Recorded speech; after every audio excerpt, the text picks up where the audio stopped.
This is a video about the game Crowd Disasters. That's a game that models crowd disasters based on a mixture on the Eichenal equation and the continuity equation.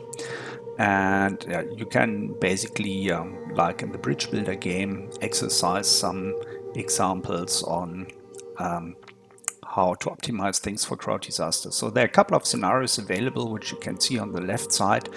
And we choose here the T entry problem, the alternate flow problem, which is a problem where we want to minimize crowd pressure. That's basically a criterion which indicates accident probability. So here we have this scenario. So it's a T-shaped problem. And there are several controls here in the game which also have an explanation. And we have people basically entering from the left, right and top side, and here we have the walking plan, so the best way to get to the exit, which is on the bottom line.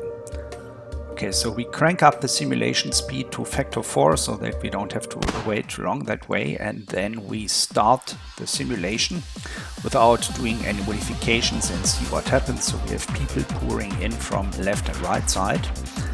And we can, at a certain point, we also have people pouring in from the top, and then we see here a congestion line building up with increased crowd pressure that basically violates our maximum crowd pressure criterion.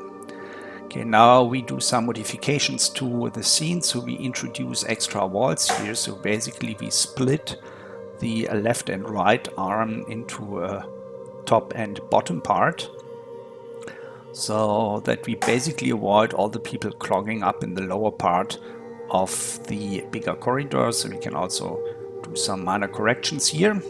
And if you take a look at the walking plan, we basically see here, well, this is basically split up so that we have some parts also of people walking over the top part. And so that's kind of the idea on how we try to solve the situation. And now we run the simulation again. Okay, so we see some crowd pressure building up here at the very early where the split with the wall is, and then we see some congestion building up in the lower part of the corridor.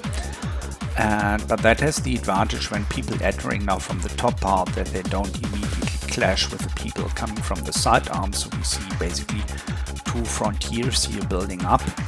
And we also have some kind of build-up of crowd pressure here, but by far not as large as it was in the unmodified part.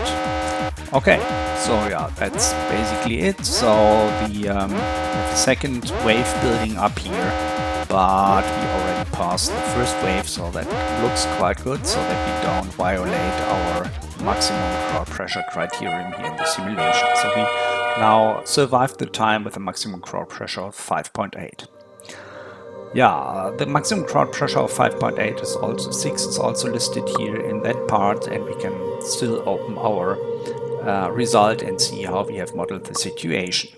Yeah, so that was basically it. So that was a quick introduction into the game Crowd Disaster, which is a kind of serious game that shows on how to model crowd behavior and how one could optimize situations to avoid accidents in crowd disasters. Thank you for your attention.